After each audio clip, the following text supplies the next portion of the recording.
Welcome to Local Living Tri-City, your go-to podcast for exploring the vibrant communities of Temecula, Murrieta, and Menifee.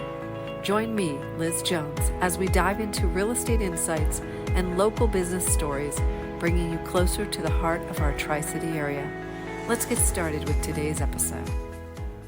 Hey everyone, it's Liz Jones. Thanks for joining our podcast today. With me is our guest speaker. This is Kim Davidson, and she's with the City of Wildomar, their Economic Development Director. And I'm really excited to have you here. Thank you for having me. We've known each other maybe on and off for like 3 years, 4 years. I run into Kim a lot in our chamber events and at some of the city events.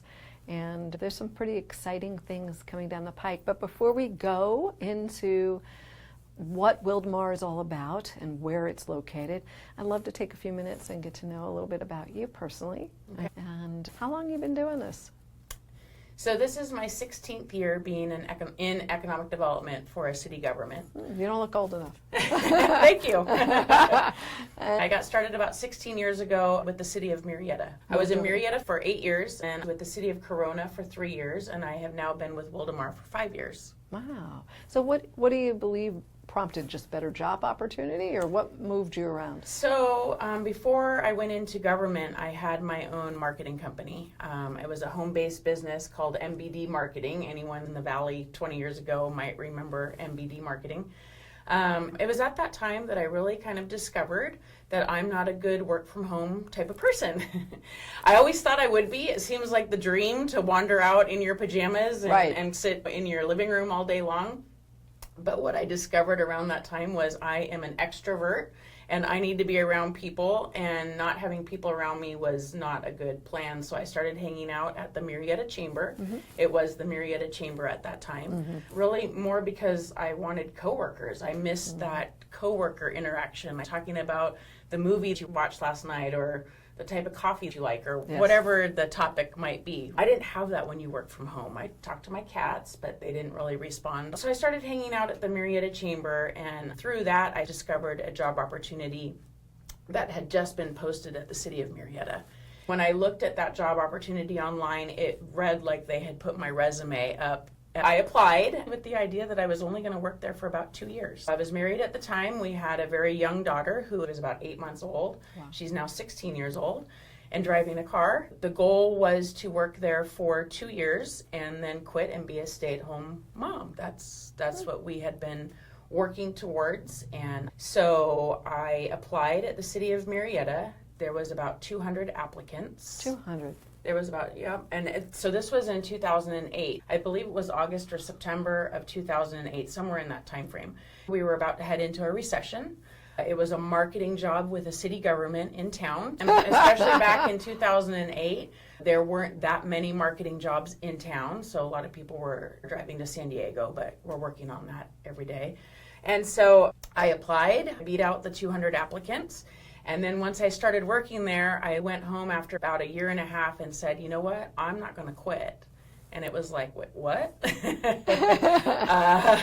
This is what we were working towards. I loved it so much and just felt like it was what I was put here to do.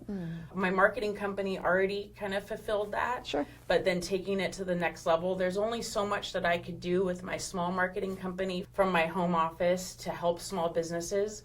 But from a chair at City Hall, helping small businesses in our valley, I felt like it was what I was put here to do. And here we are 16 years later. The kids are fine, by the way. They went to some awesome daycare. We had a nanny, and they're very proud of mommy working at City Hall and all of the work that I do with our businesses. We all turned out okay. So clearly you made a jump to Corona. What prompted a jump to Corona? So for one thing, the city manager that was there at that time that was recruiting me was an incredible city manager in that he had owned a commercial development company prior to being a city manager. And rarely do you find a city manager opportunity that had owned a company before, let alone a commercial development company. Right, there's so much to be gained in knowledge from that. Yes, and so a lot of city managers, it just seems to be the way that it goes, they come up through government. A lot of times they come up through finance or planning or some mechanism like that. Well, this city manager had been city council in Corona. He was one of the youngest city council people at the time. I think he was 23 when he was elected. Wow. So it's Darrell Talbert that we're talking about. He served on the Corona City Council for about 16 years, like 4 terms, I believe. 3 or 4 terms, and then he decided that he was going to cancel all of that. He didn't run again, dissolved his company, and started at City Hall as an intern in economic development and worked his way up very quickly to city manager. Wow. So I was like, I need to work for this guy. I need to meet this guy because I probably won't ever find a city manager with that sort of background again, who was going to really understand what it is that I do every day. And he just loved what I was doing in Murrieta. Murrieta at that time, we were one of the first to really use Facebook for marketing and advertising, which, as you now know, the Murrieta PD has taken awards home for their social media work. But back in 2008, 2009, city governments weren't really using Facebook. But up in Corona, they were watching that and they were loving the transparency and the welcoming feel that the social media gave to City Hall. And so he recruited me pretty heavily. At that time, I had been working for the city of Murrieta for almost 8 years under Bruce Coleman. I think I was a coordinator, business coordinator. When I went to Corona, my title changed to manager. I also wanted to see if I could do it on my own. I was going to be in charge of the department in Corona. I was not in charge of the department in Murrieta. So it was also an opportunity for me to spread my wings and see if I was going to fly or fall. Well, we know where that landed. Yeah, and so Corona, but it really does come down to having that awesome leadership. Darrell, when I first got to City Hall in Corona, the one thing he told me was, I only want to tell you to slow down. Oh, man. So try to knock my socks off. So it was like, all right, game on, let's do this. And we did some pretty amazing things. In fact, when I was with Corona, we had a lot of other cities that around Corona that were coming to us and asking us how we were doing some of the things we were doing. I was taking manufacturers on tours to the Port of LA to encourage them to export more. Corona has over 400 manufacturers, so that's kind of their bread and butter. I focused a lot on manufacturing when I was with Corona. We had a manufacturers council. We started a workforce strike team where we were pairing up Corona Norco Unified School District with the manufacturers and starting an apprenticeship program with Norco College. They had cool ingredients up there in Corona, but they hadn't had a cook to put it all together. Darrell was able to make me into that cook so that I could put it all together. And we had things kind of rocking and rolling up there. So why did it end, you ask?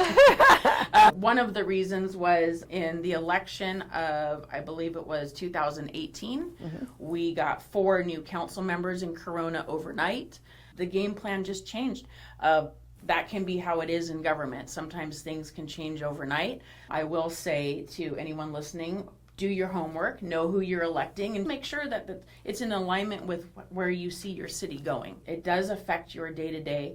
It's really interesting in our country that we're taught in elementary school and even up through college all about the federal system, a little bit about the state system. Most people don't even know the county has a government, and then most people have no idea when they drive past their local city hall what even goes on in there or what they're accountable for. I think that it should be absolutely flipped. Opposite, right. Because the federal government really doesn't affect your day-to-day. I mean, whatever goes on out there in Washington, D.C. is not really going to affect you hour by hour. But what goes on at your local city hall and certainly at your county offices really does. It's the roads getting done, it's police and fire, there's a lot that can affect your day-to-day either positively or not. So to just really do your homework and make sure you know who you're electing. You can also leave things blank on a ballot. I like to tell people. Oh, that's a good tip. Yeah, you don't have to fill out the whole thing. So these are things that I didn't know prior to being in city government. When I was just a regular resident filling out my ballot and doing my duty, I felt like the whole thing had to be filled out or else it wouldn't be counted and I would think, oh, this guy has a nice banner. It's the average person. Yeah. And I know because I was there, but I would just really encourage people to really know who you're electing and make sure that they're in alignment with where you see the city going. So that's what happened in Corona is we got 4 new council members overnight pretty much. and the direction just changed. It was around that same time that I was getting pretty tired of that Drive. because I've always lived in Murrieta. I've been in Murrieta for about 22 years now. So I was commuting from Murrieta to Corona, and that drive was getting sort of old anyways. So I had started the talks with Wildomar earlier. So the council changed in November of 18. So January, February of 19, I had started the conversation with Wildomar. It was Gary Nordquist was our city manager back then. He knew me from my Murrieta days. He knew me, I think, even from my MBD marketing days, because I was involved with the EDC and all sorts of other things, even with my marketing company. Sure. We basically just had a conversation. It was, I think, less of an interview and more of a conversation. And he hired me, so I started in Wildomar in June of 19. Wow. Not too long ago. 5 really. years. But 5 years, I've seen a lot of change go on in Wildomar. Yeah, a lot of change. So when I moved here in 2001, I live in Bear Creek, which is an adjacent community to the border, the south border in Wildomar. And for those of you that are from out of the area, we really have 5 major cities that affect the Inland Empire. And Murrieta and Temecula seem to get a lot of attention, being the hub with more of a population here. But just north of Murrieta is Wildomar. And when I first moved here, it was 2001, Wildomar really was focused on staying a rural community. Even Murrieta back in those days was really more focused on staying rural. Yeah, and people would fight for that. And that over time, that changed. I believe at the time, my pastor would say, I think there was one time it has somewhere like you guys became an official city. In 2008, we became a city. So we actually turned 16 on July 1. No so kidding. we can finally drive. That's so great.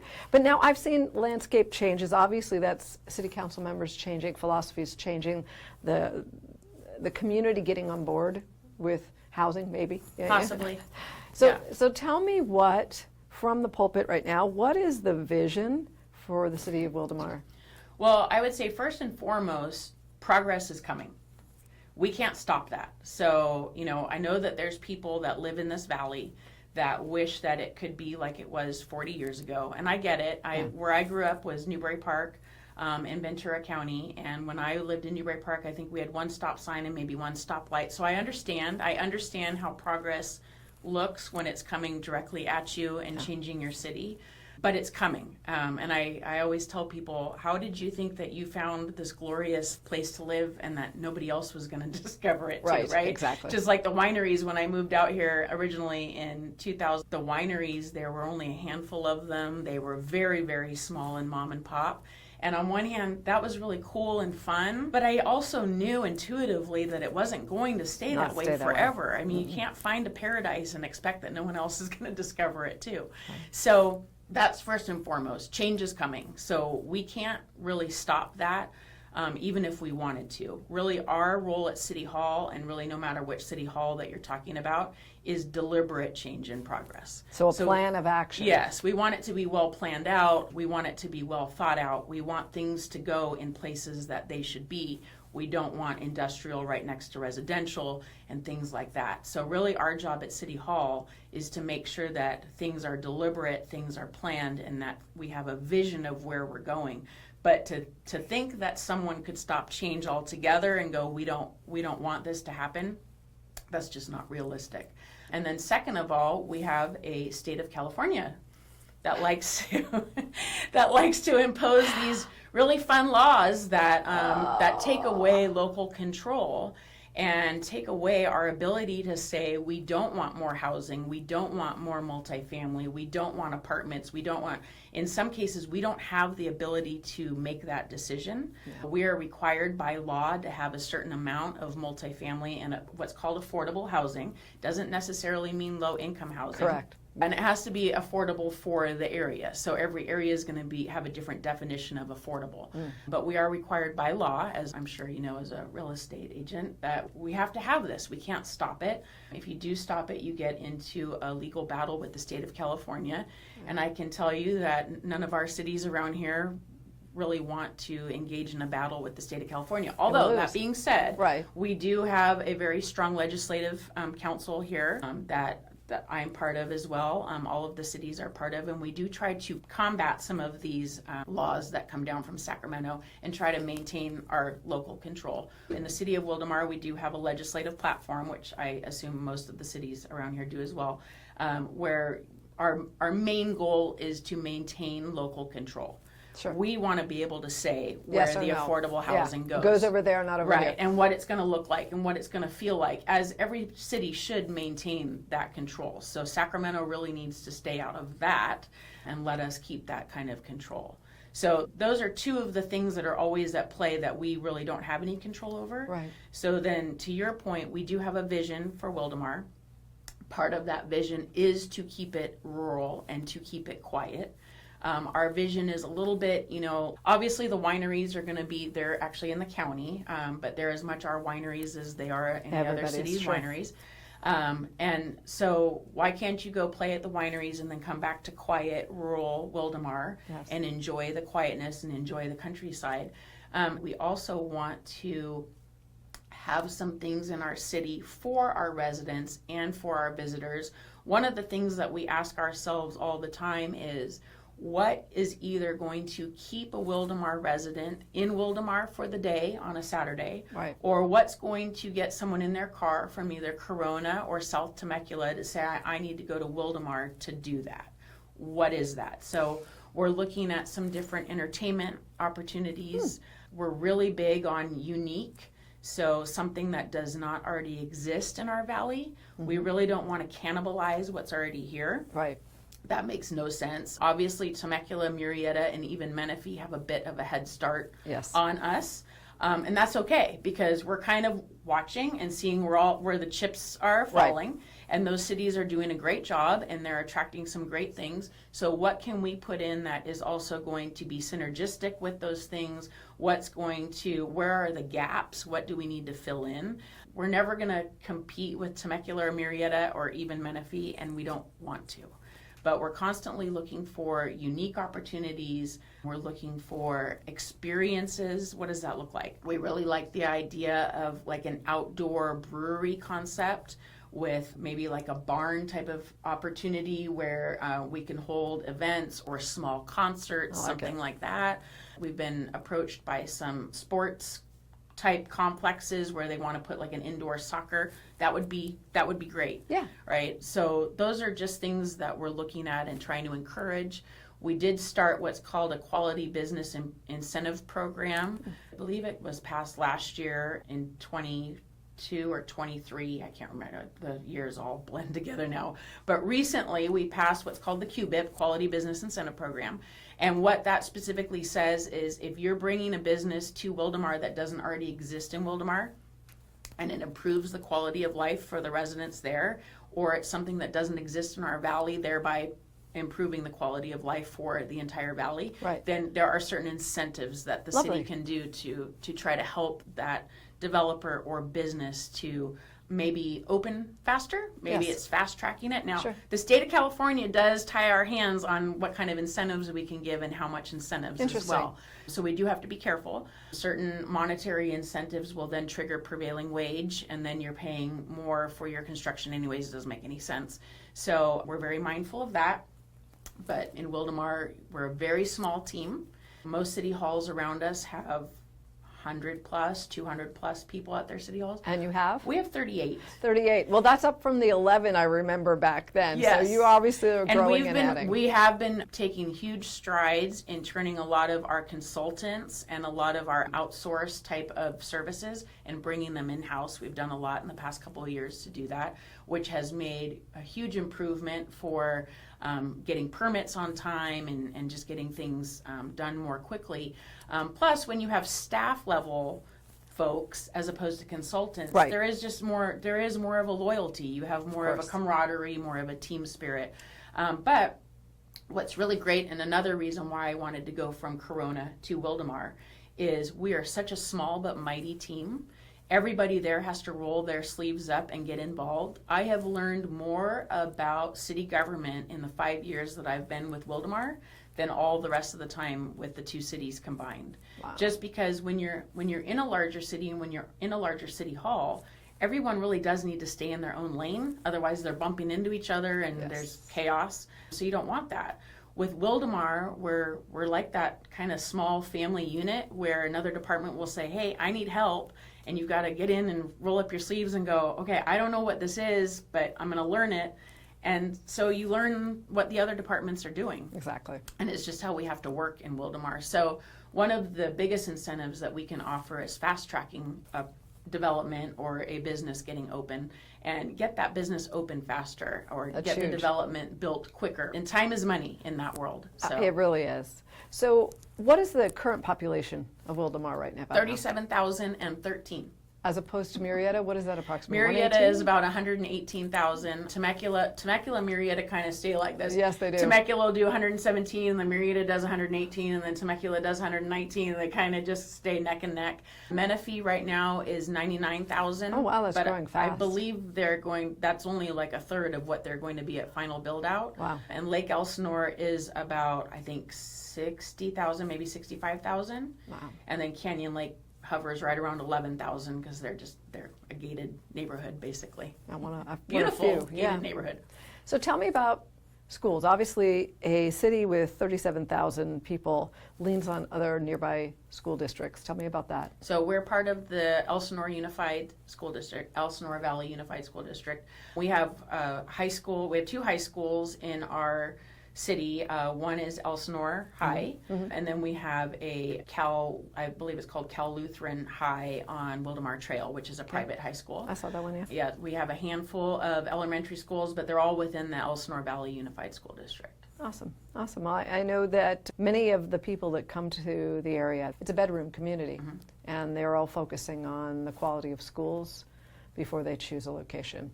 Also, one of the things I noticed on the Clinton Keith corridor, some of the homes that I was showing out there, they carry some bonds, What is the vision? When are the next bonds coming? What will they be for? Are they for the road expansion, or for the new communities, for sewers? What are they all for? We're about to start a widening project on Clinton Keith, which is very exciting because if you've ever exited the 15 freeway and headed east into Murrieta, you know that it kind of does one of these things where it's 2 lanes, 3 lanes, 2 lanes, 3 lanes. So we're going to be widening Clinton Keith and making that all consistent. Nice. We've been doing a lot of road improvements in Wildomar. We have some pretty severe weather out here. Sometimes it gets hot. It has been raining, so it's taken a toll on our asphalt. We just improved or repaired 140 surface streets in Wildomar, mostly residential. We just completed the first phase of Bundy Canyon. That was an $8 million project. That was just phase 1, was an $8 million project. But when you look at the before and afters, basically Bundy Canyon near the 15 freeway went from a very rural looking, no sidewalks, just dirt right down to the asphalt, to a beautifully paved sidewalk, bike lanes. We're also working on a mobility plan to connect the bike lanes throughout the city. Oh, great. Our city manager, Dan York, is an avid bicyclist, and so that is near and dear to his heart to make sure that the trails, we actually have a lot of horse country in Wildomar. Yes. So we have a lot of equestrian trails. We do see horses walking down the street. Love that. And sometimes they show up at the coffee shop. Their riders need a cup of coffee, so they ride their horse down to the local coffee shop. So we do still have that very equestrian rural feel, but you can get your $8 cup of really good coffee and ride back on your horse. So it's a little bit of both worlds there. Oh my gosh. Well, one of the things I've noticed is that, let's see, if we were to put our borders, Clinton Keith is one border, and where's it turn into Elsinore? So Clinton Keith and Wildomar to the west is Grand, is the border for Wildomar. Okay. And Clinton Keith to the east is right before Spinning Wheel Drive. So right as you go up that hill and then down that hill, that neighborhood that is there on the south side is Murrieta. Oh. So our border is right around there. I don't know that there's a definitive street per se. It's kind of in between a couple of streets. But that's our border on the east side on Clinton Keith. So there is a decent chunk of Clinton Keith that is Wildomar. Okay. And to run a city, to me, that requires money, tax dollar. I know in Murrieta, I sit on a committee called Measure T, and do you guys have something similar? Yes. Okay, so it was voted into? So we have Measure AA that was voted in, I believe it was voted on in 2018, and it went into effect at the beginning of 2019. And does that handle, well, you don't have your own fire, or do you have your own fire? Correct. No, Okay, we use so county? We have an agreement, a partnership agreement with the sheriffs, the Riverside County Sheriffs, and Riverside County / Cal Fire Fire Department is our fire department. So then we obviously, you get revenue from Measure AA, and then obviously when you bring in a business, they pay their fair share of taxes. So I noticed along the corridor, 15 corridor, there's some things, Kaiser's coming in there, a couple other things are coming in. Can you kind of give us a glimpse of what's happening in that arena? Yeah, sure. So on the Clinton Keith corridor, we're almost full. We have a couple of more vacant land pieces there. We're working really hard to get a hotel on Clinton Keith near the hospital. So we actually have the only trauma center in the valley is located in Wildomar, and that's Inland Valley Hospital. They're currently doubling in size. I'm sure you've seen the 7-story patient tower that is now. Toured it. It's great. It is really cool when you see it go from a rendering to now you're really looking at it. It's pretty phenomenal. But we don't have a hotel near that hospital to really service that hospital. And I think that is a quality of life issue. Yes. In fact, in last year, in 2023, there were about 30 ER visits a day that were from out of the area. Wow. And I know that from hearing that there's an overflow of beds elsewhere or specialties that one local hospital in our area will have versus another hospital. And so they have to move people. So clearly, if you're coming from Corona to jump into Inland Valley or wherever, you do need some place. You need a place to stay. And unfortunately, if your loved one comes out here from, say, Orange County, gets into a car accident, and is taken to that trauma center, there's really nowhere nearby that hospital to stay. And if you've ever had someone in ICU, minutes count. So you don't want to be 10 minutes away. So we're working really hard on getting a hotel to locate there, as well as a 24-hour pharmacy. Oh, that'd be The only great. 24-hour pharmacy is in Menifee. Right. And if you've come out of Inland Valley Hospital in the middle of the night, you've been released, like I have, from the ER, and they want you to go then into Menifee to fill your prescriptions before. So we're working on that as well. But what we do have coming, there is a Marriott Town Place Suites that's going to be locating off of Wildomar Trail right next to the new Kaiser. Yeah. They're currently working on the design phase of their hotel. So we expect to see hopefully a groundbreaking later this year, and hopefully the hotel opening in 2025 or early 2026. And then right across the street from that, it's slated for a retail plaza. On Clinton Keith, there are a couple of commercial plazas that will be going in, but really on the west side currently, where Angelo's? Yeah, so kind of catty corner to Angelo's on that part of, it's called Stables Lane. There's Stables Lane on either side of Clinton Keith. We have some new commercial projects, so kind of behind Stadium Pizza, and then on the other side of Clinton Keith as well. We do have a lot of commercial that is currently underway. We have more slated now. We are having an issue, as some cities are. Right now, the cost of money is ridiculously high. Some of our projects that are at a certain phase, maybe they hadn't gotten their funding or secured their funding yet, we're seeing them slow down just a little bit. Sure. So that concerns us, of course.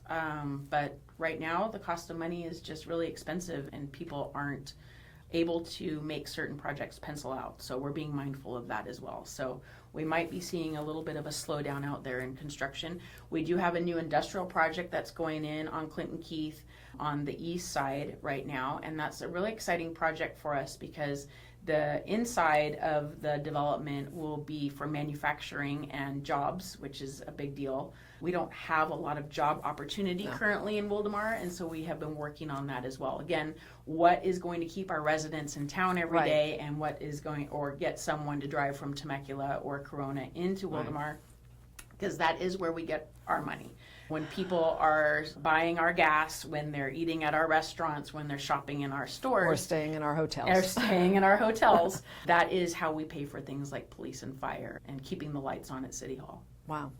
Well, it sounds like there's a lot of exciting things coming down the pike. We have a transition. Our mayor will be transitioning out in 6 months, so we've got Bridget Moore, who's sitting in, and who's coming in? Ashley DeFilippo. That's She's wonderful. currently, what happens during this year is the mayor pro tem kind of works very closely with the mayor. So the hope is kind of have a seamless transition because they kind of help each other out throughout the year. And Bridget and Ashley have made a really good team this year. If you've been to an event and seen one, chances are you've seen both. Yeah, that's pretty incredible. Yeah. Let's see, I noticed that KB Homes and a few others were building in that area. So obviously a partnership with developers for single-story living or, family dwellings. Tell me a little bit about that growth. So we do have a lot of residential going in right now in Wildomar, as does seemingly everyone else, but that's really good. And actually there is a for rental only product that's near the hospital. And that is really great because there are a lot of traveling doctors and nurses, and they do look for those rental properties. And there are people that do rely on those types of products. There's a Lennar townhome project that is near that as well on Prelip, right near the hospital. My sister and her husband just bought a townhome in there.